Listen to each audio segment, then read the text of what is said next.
रउआ सभे के प्रणाम बा। देशवा खातिर, बिहार खातिर, गांव के जिंदगी के आसान बनावे खातिर और व्यवस्था मजबूत करे खातिर मछली उत्पादन, डेयरी, पशुपालन और कृषि क्षेत्र में पढ़ाई और रिसर्च से जुड़ले सैकड़न करोड़ रुपया के योजना के शिलान्यास और लोकार्पण भइल है।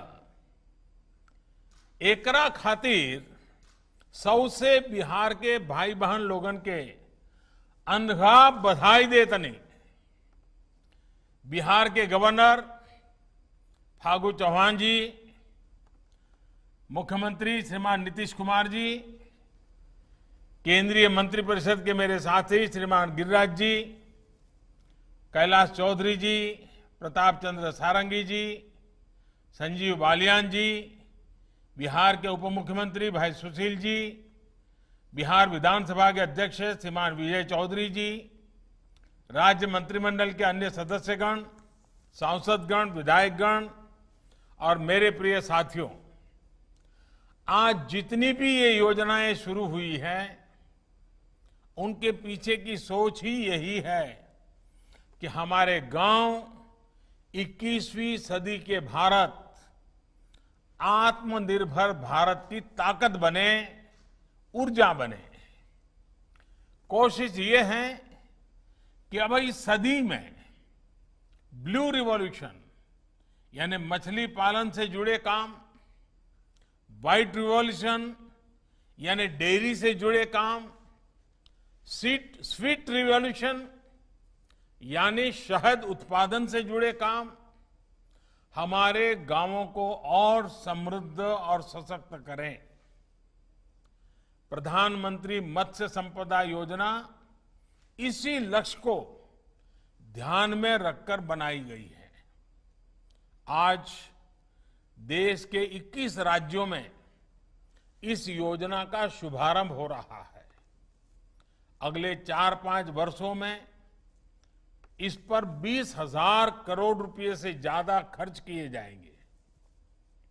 इसमें से आज 1700 करोड़ रुपए का काम शुरू हो रहा है।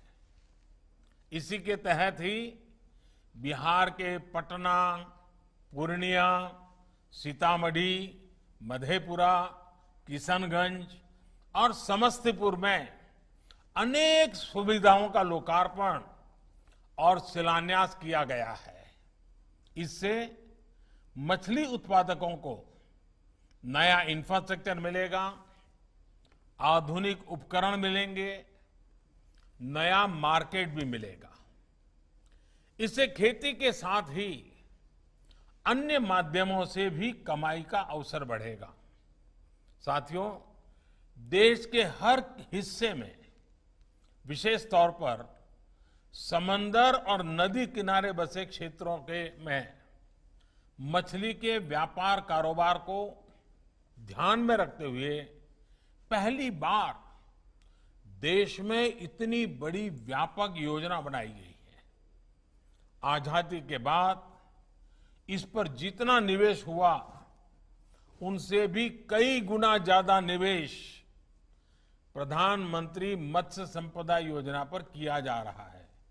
और जब अभी गिरिराज जी बता रहे थे तो शायद ये आंकड़ों सुनकर के भी कईयों को अचरज लगेगा कि ऐसे चला था, लेकिन जब आप हकीकत जानेंगे तो आपको लगेगा कि ये सरकार कितने कितने क्षेत्रों में, कितने कितने लोगों की भलाई के लिए कैसे कैसे लंबी योजना के कामों को आगे बढ़ा रही है। देश में मछली से जुड़े व्यापार कारोबार को देखने के लिए अब अलग से मंत्रालय भी बनाया गया है। इससे भी हमारे मछुआरे साथियों को, मछली के पालन और व्यापार से जुड़े साथियों को सुविधा हो रही है। लक्ष्य ये भी है कि आने वाले 3-4 साल में मछली निर्यात को 2 गुना किया जाए। इससे सिर्फ फिशरीज सेक्टर में ही रोजगार के लाखों नए अवसर पैदा होंगे। अभी जिन साथियों से मैं बात कर रहा था, उनसे संवाद के बाद तो मेरा विश्वास और ज्यादा बढ़ गया है। जब मैंने राजू का विश्वास देखा और मैंने भाई ब्रजेश जी से बातें की, भाई ज्योति मंडल से बातें की और बेटी मोनिका, देखिए कितना विश्वास झलकता है। साथियों, मछली पालन बहुत कुछ साफ पानी की उपलब्धता पर निर्भर करता है। इस काम में गंगा जी को स्वच्छ और निर्मल बनाने के मिशन से भी मदद मिल रही है। गंगा जी के आसपास बसे इलाकों में रिवर ट्रांसपोर्ट को लेकर जो काम चल रहा है, उसका लाभ भी फिशरीज सेक्टर को मिलना तय है। इस 15 अगस्त को जिस मिशन डॉल्फिन की घोषणा की गई है, वो भी फिशरीज सेक्टर पर अपना स्वाभाविक प्रभाव, यानी एक प्रकार से बाय प्रोडक्ट मदद, एक्स्ट्रा बेनिफिट, ये होने ही वाला है। मुझे पता चला है कि हमारे नीतीश बाबूजी इस मिशन से जरा ज्यादा ही उत्साहित है और इसलिए मुझे पक्का विश्वास है कि जब गंगा डॉल्फिन की संख्या बढ़ेगी तो इसका लाभ गंगा तट के लोगों को तो बहुत मिलने वाला है, सभी को मिलने वाला है। साथियों, नीतीश जी के नेतृत्व में बिहार में गांव-गांव पानी पहुंचाने के लिए बहुत प्रशंसनीय काम हो रहा है। 4-5 साल पहले बिहार में सिर्फ 2% घर पीने के साफ पानी की सप्लाई से जुड़े थे। आज ये आंकड़ा बढ़कर 70% से अधिक हो गया है। इस दौरान करीब करीब 1.5 करोड़ घरों को पानी की सप्लाई से जोड़ा गया है। नीतीश जी के इस अभियान को अब जल जीवन मिशन से नई ताकत मिली है। मुझे जानकारी दी गई है कि कोरोना के इस समय में भी बिहार में करीब 60 लाख घरों को नल से जल मिलना सुनिश्चित किया गया है। ये वाकई बहुत बड़ी उपलब्धि है।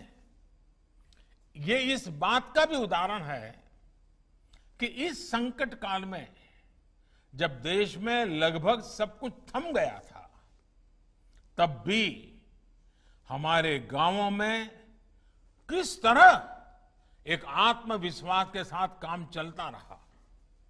ये हमारे गांवों की ही ताकत है कि कोरोना के बावजूद अनाज हो, फल हो, सब्जियां हो, दूध हो, जो भी आवश्यक चीजें थी, मंडियों तक, डेयरियों तक बिना किसी कभी तकलीफ के बिना वो आता ही रहा, लोगों तक पहुंचता ही रहा।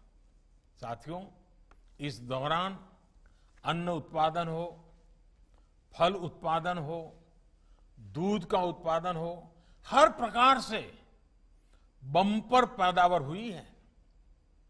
यही नहीं, सरकारों ने, डेयरी उद्योग ने भी इस मुश्किल परिस्थिति के बावजूद रिकॉर्ड खरीद भी की है।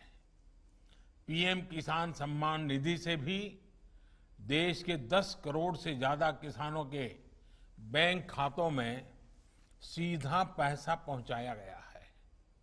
इसमें करीब करीब 75 लाख किसान हमारे बिहार के भी हैं। साथियों, जब से ये योजना शुरू हुई है, तब से अब तक करीब 6,000 करोड़ रुपए बिहार के किसानों के बैंक खातों में जमा हो चुके हैं। ऐसे ही अनेक प्रयासों के कारण गांव पर इस वैश्विक महामारी का प्रभाव हम कम से कम रखने में सफल हुए हैं। ये काम इसलिए भी प्रशंसनीय है क्योंकि बिहार कोरोना के साथ साथ बाढ़ की विभीषिका का भी बहादुरी से सामना कर रहा है। साथियों, कोरोना के साथ साथ भारी बरसात और बाढ़ के कारण बिहार समेत आसपास के क्षेत्रों में जो स्थिति बनी है, उससे हम सभी भली भांति परिचित है। राज्य सरकार और केंद्र सरकार दोनों का प्रयास है कि राहत के कामों को तेज गति से पूरा किया जाए। इस बात पर बहुत जोर दिया जा रहा है कि मुफ्त राशन की योजना और प्रधानमंत्री गरीब कल्याण रोजगार अभियान, इसका लाभ बिहार के हर जरूरतमंद साथी तक पहुंचे। बाहर से गांव जो लौटे हुए हमारे श्रमिक परिवार हैं, उन तक पहुंचे।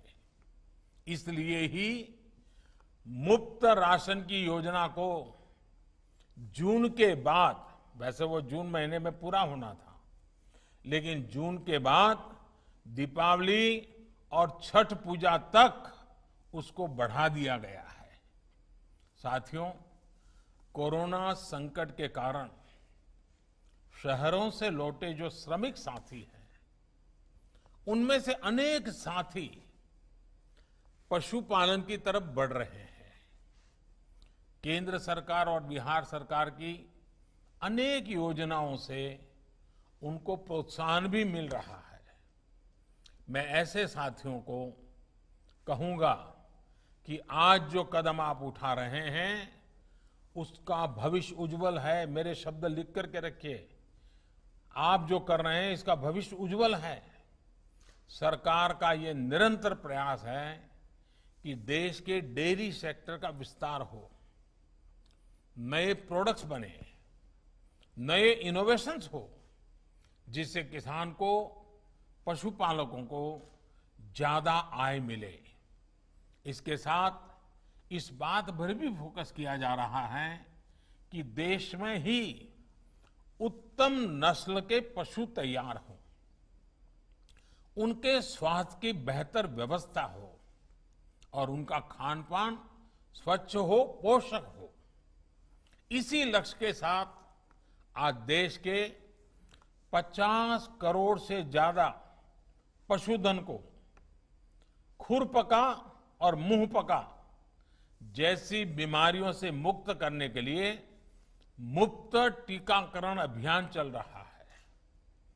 पशुओं को बेहतर चारे के लिए भी अलग अलग योजनाओं के तहत प्रावधान किए गए हैं।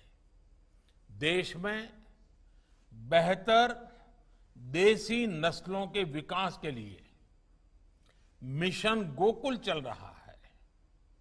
1 वर्ष पहले ही देशव्यापी कृत्रिम गर्भाधान कार्यक्रम शुरू किया गया था, जिसका एक चरण आज पूरा हो चुका है। साथियों, बिहार अब उत्तम देसी नस्लों के विकास को लेकर देश का एक प्रमुख सेंटर बन रहा है। राष्ट्रीय गोकुल मिशन के तहत आज पूर्णिया, पटना, बरौनी में जो आधुनिक सुविधाएं बनी हैं, उससे डेयरी सेक्टर में बिहार की स्थिति और मजबूत होने वाली है। पूर्णिया में जो सेंटर बना है, वो तो भारत के सबसे बड़े सेंटरों में से एक है। इससे सिर्फ बिहार ही नहीं, पूर्वी भारत के बड़े हिस्से को बहुत लाभ होने वाला है। इस केंद्र से बछौर और रेड पूर्णिया जैसी बिहार की देशी नस्लों के विकास और संरक्षण को भी और ज्यादा बढ़ावा मिलेगा। साथियों, एगो गाय सामान्यतः 1 साल में 1 बच्चा देवेली, लेकिन आईवीएफ तकनीक से एक गाय की मदद से 1 साल में अनेकों बच्चा प्रयोगशाला में हो रहल बा।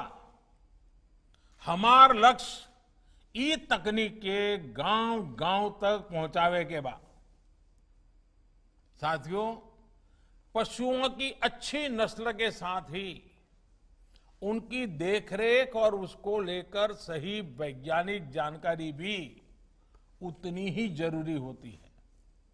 इसके लिए भी बीते सालों से निरंतर टेक्नोलॉजी का उपयोग किया जा रहा है। इसी कड़ी में आज ई गोपाला ऐप शुरू किया गया है। ई गोपाला ऐप एक ऐसा ऑनलाइन डिजिटल माध्यम होगा जिससे पशुपालकों को उन्नत पशुधन को चुनने में आसानी होगी, उनको बिचौलियों से मुक्ति मिलेगी।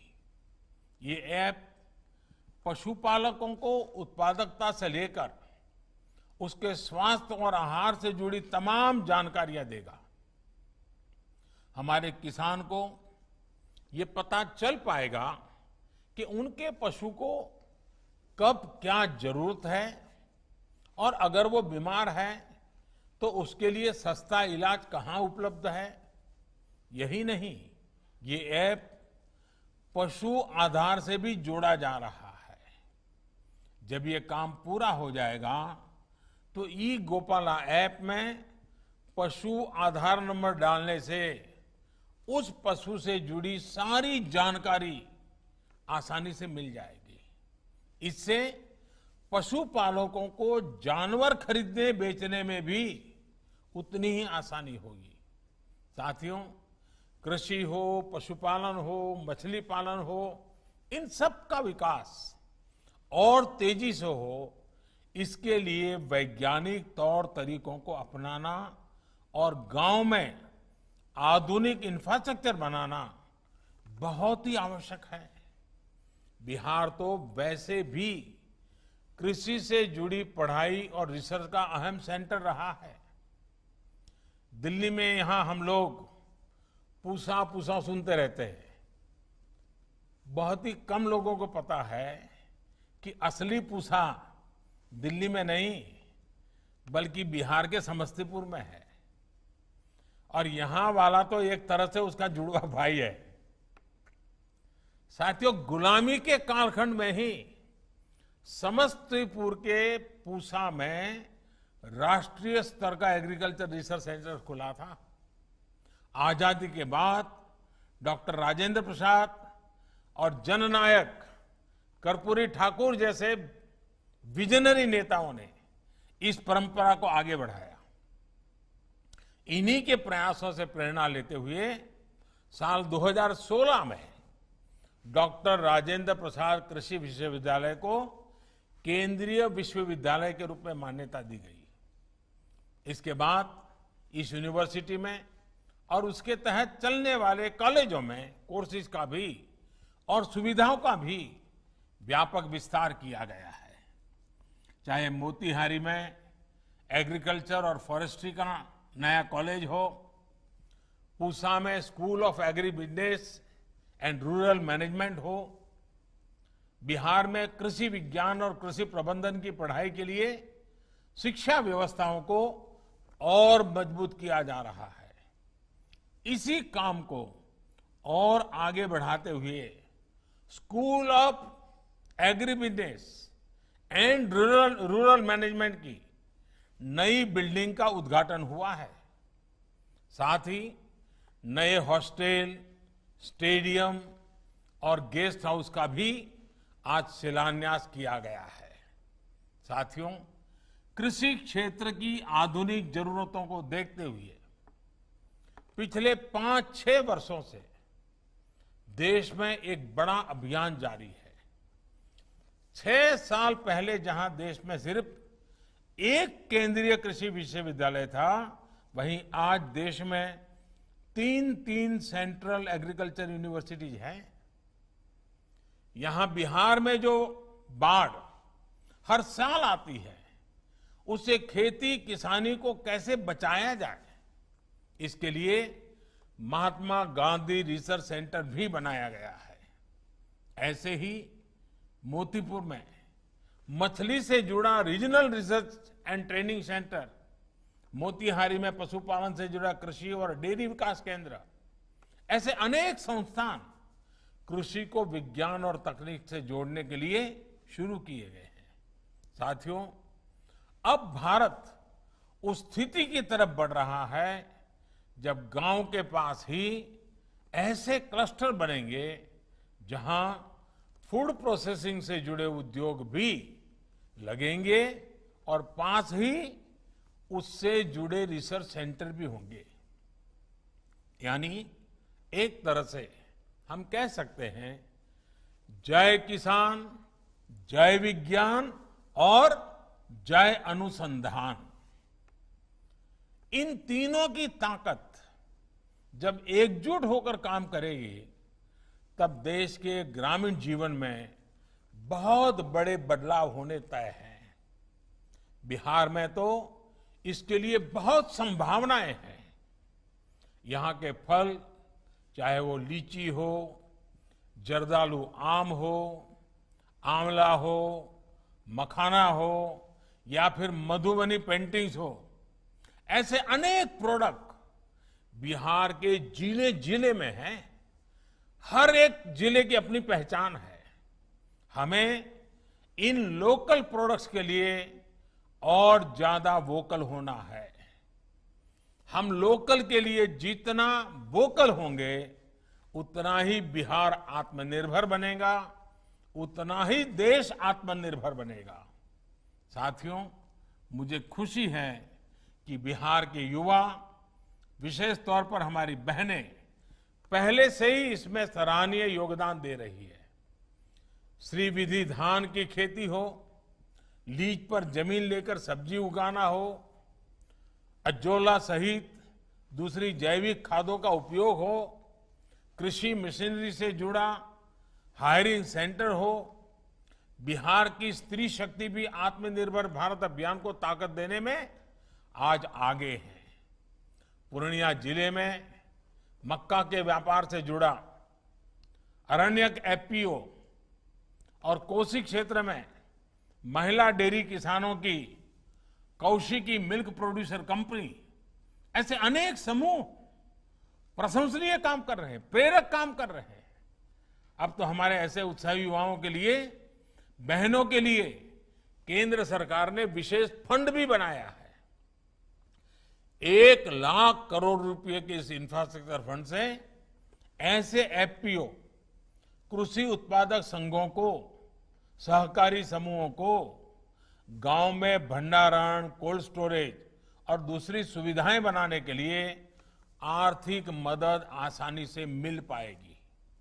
इतना ही नहीं, हमारी बहनों के जो स्वयं सहायता समूह हैं, उनको भी अब बहुत मदद दी जा रही है। आज बिहार में स्थिति ये है कि वर्ष 2013-14 की तुलना में अब स्वयं सहायता समूहों को मिलने वाले ऋण में 32 गुना की वृद्धि हुई है। ये दिखाता है कि देश को, बैंकों को हमारी बहनों के सामर्थ्य पर, उनकी उद्यमशीलता पर कितना भरोसा है। साथियों, बिहार के गांवों को, देश के गांवों को आत्मनिर्भर भारत का अहम केंद्र बनाने के लिए हमारे प्रयास लगातार बढ़ने वाले हैं। इन प्रयासों में बिहार के परिश्रमी साथियों का रोल भी बहुत बड़ा है और आपसे देश को उम्मीदें भी बहुत अधिक हैं। बिहार के लोग देश में हो या विदेश में, अपने परिश्रम से, अपनी प्रतिभा से अपना लोहा मनवाते रहे हैं। मुझे विश्वास है कि बिहार के लोग अब आत्मनिर्भर बिहार के सपने को पूरा करने के लिए भी निरंतर इसी तरह काम करते रहेंगे। विकास योजनाओं की शुरुआत के लिए मैं फिर से एक बार बहुत बहुत बधाई देता हूं, लेकिन एक बार फिर से मैं अपनी भावनाएं प्रकट करूंगा। मेरी आपसे कुछ अपेक्षाएं हैं, वो बताऊंगा और मेरी अपेक्षा यही है, मास्क और 2 गज की दूरी के नियम का पालन अवश्य करिए, सुरक्षित रहिए, स्वस्थ रहिए। अपने घर में बड़ी आयु के जो परिवार के जन हैं उनको बराबर संभाल के रखिए, ये बहुत आवश्यक है। कोरोना को लाइट मत लीजिए और हर नागरिक को, क्योंकि हमारे पास वैज्ञानिकों के द्वारा वैक्सीन जब आए तब आए, लेकिन ये जो सोशल वैक्सीन जो है वो कोरोना से बचने का उत्तम उपाय है, बचने का यही रास्ता है। और इसलिए 2 गज की दूरी, मास्क, कहीं पर थूकना नहीं, बुजुर्गों की चिंता करना, इन विषयों को मैं बार बार याद कराता हूं। आज आपके बीच आया हूं, फिर से याद कराता हूं। मैं फिर एक बार आपके बीच आने का मौका मिला। मैं बहुत बहुत राज्य सरकार का, हमारे गिरिराज जी का, सबका धन्यवाद करता हूं। बहुत बहुत धन्यवाद।